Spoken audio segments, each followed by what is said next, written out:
جب آقا علیہ الصلوۃ والسلام کے پاس جبرائیل امین علیہ السلام اللہ کا کلام لے کر نازل ہوتے تو آقا علیہ السلام کی بارگاہ میں کچھ صحابہ کرام کو یہ ڈیوٹی دی ہوئی تھی، اس کام پر معمور کیا ہوا تھا کہ وہ اللہ کے اس کلام کو لکھ لیا کرتے تھے۔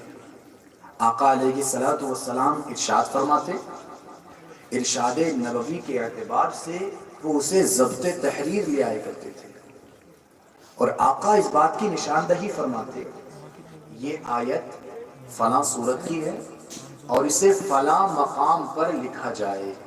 ٹھیک ہے، لکھتے کس چیز پر تھے؟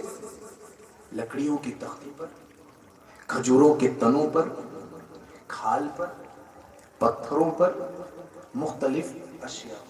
کاغذ کا رواج نہیں تھا، کتاب کا رواج نہیں تھا۔ جب حضور سید عالم صلی اللہ علیہ وآلہ وسلم کا وصال ظاہری ہو گیا، سیدنا صدیق اکبر رضی اللہ تعالی عنہ خلافت کے منصب پر فائز ہوئے تو ایک جنگ ہوئی ہے، اور سیدنا صدیق اکبر رضی اللہ تعالی عنہ کے خلافت پر فائز ہونے کے بعد کچھ فتنوں نے جنم لیا تھا۔ ایک فتنہ ارتداد کا پیدا ہوا، منکرین زکوٰۃ جنہیں کہا جاتا ہے، انہوں نے زکوٰۃ کا انکار کر دیا کہ ہم زکوٰۃ نہیں دیں گے، اور زکوٰۃ کا انکار کرنے والا کافر ہو جاتا ہے، نہ دینے والا فاسق ہو جاتا ہے، تاخیر کرنے والا گناہگار ہو جاتا ہے۔ تو انہوں نے زکوٰۃ کا انکار کیا۔ سیدنا صدیق اکبر رضی اللہ تعالیٰ عنہ نے ان کے خلاف جہاد کا اعلان کیا، اور آپ نے یہاں تک ارشاد فرمایا، جب سیدنا عمر فاروق اعظم نے عرض کیا یا امیر المومنین آپ مسلمانوں سے جہاد کریں گے؟ سیدنا صدیق اکبر نے کہا، عمر جو حضور کے زمانے میں بکری اونٹ کے ساتھ رسی بھی دیتا تھا زکوٰۃ کی، اگر وہ رسی سے بھی انکار کرے گا تب بھی میں قتال کروں گا۔ یہ آقا علیہ السلام کے جانشین، سچے نائبین، ایک ذرہ برابر بھی حضور علیہ السلام کے فرمان کے خلاف زندگی نہیں گزاری، سے قتال کیا۔ ایک فتنہ سن 12 ہجری یا 11 ہجری میں مسیلمہ کذاب، جس نے نبوت کا دعویٰ کیا تھا، سیدنا صدیق اکبر رضی اللہ تعالیٰ عنہ نے اس سے قتال کیا۔ سیدنا خالد بن ولید رضی اللہ تعالیٰ عنہ کی قیادت میں لشکر روانہ کیا اور اسے شکست دی۔ شکست دینے کے بعد اس جنگ میں صحابہ اکرام شہید ہوئے، اور شہید شہداء میں اکثر تعداد ان کی تھی جو حافظ قرآن تھے، کیونکہ اس زمانے میں قرآن مجید کی حفاظت کا ذریعہ صرف حفظ قرآن تھا۔ آج ہمارے پاس سہولتیں ہیں، اپنے موبائل میں ہم لاتعداد قرآن انسٹال کر سکتے ہیں، لیکن اس زمانے میں قرآن مجید کتابی شکل میں ابھی وجود میں نہیں آیا۔ تو جب ان حفاظ کی شہادت ہوئی، گاڑی آ گئی ہے، آپ نے گاڑیاں دیکھی ہیں، توجہ ادھر رکھیں، میں آپ کو اہم باتیں بتانا چاہتا ہوں، بات ختم کر لوں۔ تو جب ان حفاظ کی شہادت ہوئی تو سیدنا عمر فاروق اعظم رضی اللہ تعالیٰ عنہ سیدنا صدیق اکبر کی بارگاہ میں حاضر ہوئے، عرض کیا، یا امیر المومنین،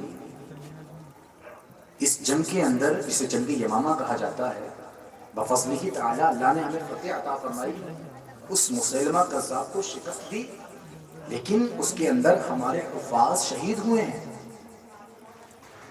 اور اچھی خاصی تعداد شہید ہوئی ہے حفاظ کرام کی، اور ہم یہ بات جانتے ہیں کہ قرآن مجید کی حفاظت کا ذریعہ صرف اس کو حفظ کرنا ہے، اور اسی لیے نمازوں کے اندر قرآن مجید پڑھنا فرض کر دیا گیا تھا، تاکہ ہر مسلمان کو قرآن کا حصہ کچھ نہ کچھ یاد ہو۔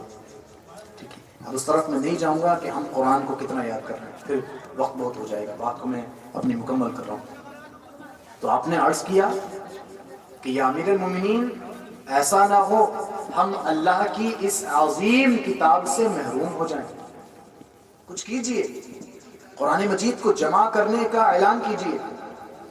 تو آپ نے فرمایا، عمر، میں وہ کام کیسے کر لوں جو کام رسول اعظم صلی اللہ علیہ وسلم نے نہیں کیا، میں کیسے کر لوں؟ لیکن سیدنا عمر فاروق اعظم کو اللہ نے انشراح صدر فرمایا، آپ اصرار کرتے رہے، ضد کرتے رہے، نہیں امیر المومنین آپ کو یہ کرنا پڑے گا، قرآن محفوظ کرنا پڑے گا. آپ نے یہی فرمایا کہ میں کیسے کروں. تو بفضلہ تعالی کتابوں کے اندر آیا ہے. اللہ تعالیٰ نے سیدنا صدیق اکبر کو بھی شرح صدر فرما دیا، آپ کا سینہ کھول دیا. سیدنا صدیق اکبر رضی اللہ تعالیٰ عنہ نے فرمایا ٹھیک ہے عمر تم صحیح کہتے ہو. تب آپ نے حکم ارشاد فرمایا. حضرت زید بن ثابت رضی اللہ تعالیٰ عنہ صحابی رسول، اور آپ نے ارشاد فرمایا زید تمہیں یہ کام انجام دینا ہے. تو آپ نے فرمایا، آپ کے جملے سنیں، فرماتے ہیں اگر امیر المومنین مجھے یہ کام کہتے کہ ایک پہاڑ کو اٹھا کر دوسری جگہ پہ رکھنا ہے تو مجھ پر وہ اتنا شاق نہیں گزرتا جتنا شاق قرآن مجید کو جمع کرنے کا کام گزرتا. آپ تصور تو کریں. خیر، آپ نے حکم کی تعمیل فرمائی اور قرآن مجید کو جمع کرنے میں آپ مصروف اور مشغول ہو گئے. قرآن مجید جہاں جہاں جس کے پاس موجود تھا، کسی کے پاس لکڑی کے تختے پر لکھا ہوا تھا وہ لے کر کے حاضر ہوئے، کھجور کے تنے پر لکھا ہوا تھا، کھال پر لکھا ہوا تھا، پتھر پر لکھا ہوا تھا. جس صحابی کے پاس جتنا قرآن مجید اللہ کے رسول صلی اللہ علیہ وسلم کے فرمان کے مطابق تھا وہ تمام قرآن مجید کو ایک جگہ رکھ کر کے مصحف کی شکل دی گئی، کتابی شکل دی گئی. اور جب یہ مصحف تیار ہو گیا تو سیدنا صدیق اکبر رضی اللہ تعالیٰ عنہ کے سپرد کر دیا گیا. ٹھیک ہے، جب آپ کے بعد سیدنا عمر فاروق اعظم خلافت کے منصب پر فائز ہوئے اس کے بعد یہ آپ کو سپرد کر دیا گیا، اور آپ کے بعد آپ کی شہزادی ام المومنین سیدہ حفصہ رضی اللہ تعالی عنہ کے سپرد کر دیا گیا. جب مسلمانوں کو کوئی مسئلہ درپیش آتا تھا تو ان سے رجوع فرماتے تھے. اس کے بعد پھر سیدنا عثمان غنی رضی اللہ تعالی عنہ نے قرآن مجید کی عظیم خدمت انجام دی، اور سیدنا مولا علی رضی اللہ تعالی عنہ کی خدمت علم نحو کی موجب ہے. قرآن مجید کے ایسے قواعد، ایسے اصول آپ نے مقرر فرمائے کہ جو عرب ہیں، جو عربی جانتے ہیں وہ تو قرآن مجید پڑھ لیں گے، لیکن یہ اسلام کا نور صرف عرب تک محدود نہیں تھا بلکہ عجم تک اس کی شعائیں پہنچ چکی تھی. وہ لوگ کیسے پڑھیں گے؟ سیدنا مولا علی رضی اللہ تعالیٰ عنہ نے کچھ قواعد مقرر فرمائے اپنے خادم کے توسل سے ذریعے سے. تو سامعین محترم یہ سب قرآن مجید کی خدمت کی گئی.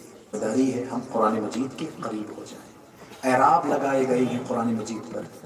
اگر اعراب جو زبر اور زیر ہوتے ہیں اگر اعراب نہیں لگائے جاتے نا قرآن مجید پر، آج بھی آپ اگر قدیمی نسخہ دیکھ لیں قرآن مجید کا تو کہیں گے یہ کون سی کتاب ہے.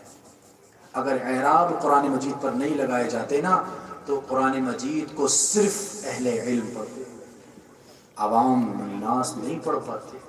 کیونکہ قرآن مجید پر اگر اعراب نہیں لگتے تو 10 سال ان اعراب کا علم سیکھنے کے لیے آپ کو صرف کرنا پڑتا.